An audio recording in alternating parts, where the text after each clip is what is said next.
O Supremo Tribunal Federal condenou à prisão os 2 primeiros réus pelos atos de 8 de janeiro. Aécio Pereira recebeu uma pena de 17 anos de prisão. Tiago Matar, o segundo réu, foi condenado a 14 anos. E o terceiro réu, Matheus de Lima, também foi condenado. Os ministros formaram a maioria pela condenação de Aécio Pereira pelos crimes de associação criminosa armada, abolição violenta do Estado Democrático de Direito, golpe de Estado, dano qualificado e deterioração de patrimônio tombado. A corte estipulou uma multa de 30 milhões de reais para ser dividida entre os condenados. Luiz Fux, Dias Toffoli, Carmen Lúcia, Edson Fachin, Gilmar Mendes e Rosa Weber seguiram integralmente o voto apresentado nesta quarta pelo relator do caso, ministro Alexandre de Moraes. Com o resultado, Aécio Lúcio Costa Pereira se torna o primeiro condenado pelos atos de 8 de janeiro. Ele foi preso no Congresso Nacional no dia da depredação e fez vídeos em meio aos ataques. Não aceito esse governo fraudulento. Na retomada do julgamento nesta quinta, o ministro Cristiano Zanin foi o primeiro a votar. O réu Aécio não ingressou no Senado da República para um passeio ou uma visita.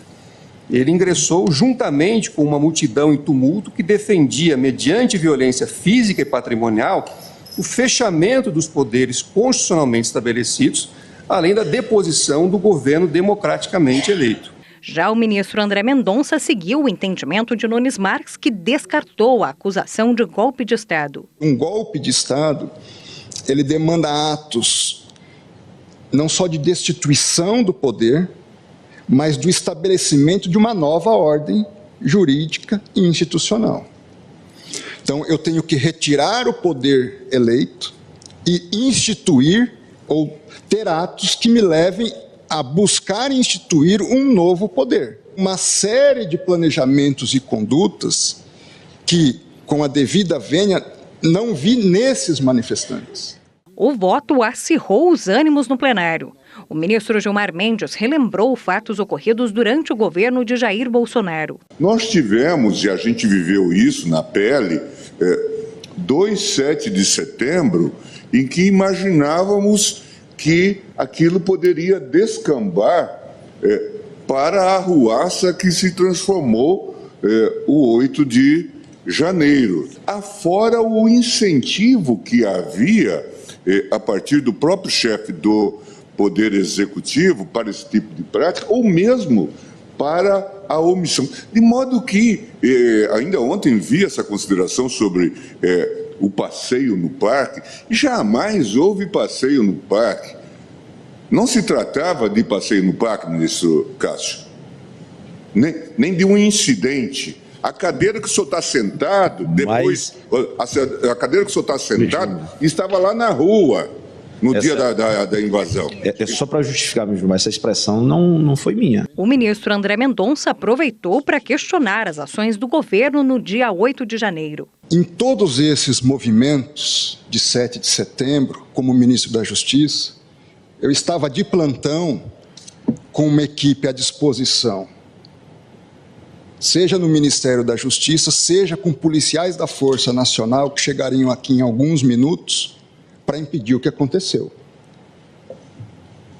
Eu não consigo entender, e também carece de resposta, como que o Palácio do Planalto foi invadido da forma como foi invadido. Alexandre de Moraes reagiu. Vossa Excelência vem no plenário do Supremo Tribunal Federal, que foi destruído, para dizer que houve uma conspiração do governo contra o próprio governo. Tenha dó. Não coloque palavras na minha boca. Tenha dó. Não coloque palavras na minha boca.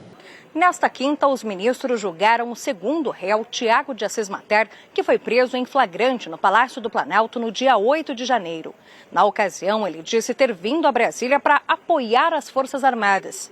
Assim como foi no caso do primeiro condenado, a acusação foi apresentada com base no princípio dos crimes de multidão, o que dispensa a necessidade de detalhamento da conduta de cada um dos suspeitos em relação ao resultado da ação coletiva. O advogado de Tiago afirmou que ele não participou da depredação.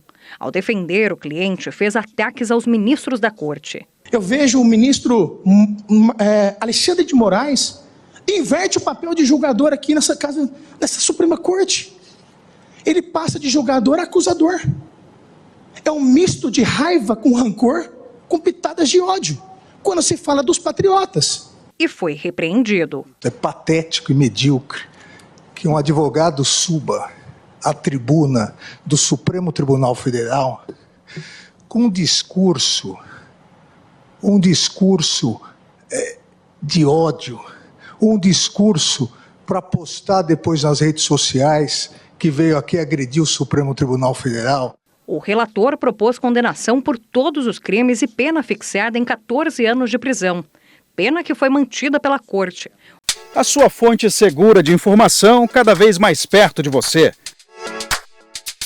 Baixe agora o aplicativo do SBT News. Selecione o que é mais importante e receba notícias personalizadas. Tudo o que acontece no Brasil e no mundo, 24 horas por dia. A informação em tempo real, na palma da sua mão.